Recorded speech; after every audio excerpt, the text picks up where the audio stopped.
Čau visiem! Šodien es praktiski pārbaudīšu Pembas efektu. Tātad ārā ir -18 grādi, ar ko pilnīgi pietiek, lai eksperiments izdotos. Vienā glāzītē man ir augstais ūdens, un otrā glāzītē karstais ūdens, tikko no teikannas. Drusciņi atvērsim, lai visu redzētu. Tā, vispirms metīsim gaisā augstu ūdeni.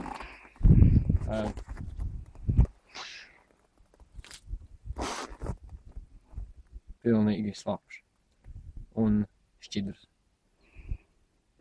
Jā. Un tagad karsto ūdeni.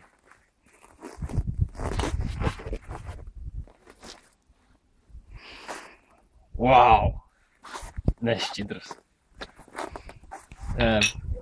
Ūdens tvaiki pārvērtās, ūdens tvaiki sasala un piezemējās jau gandrīz kā sniedziņš.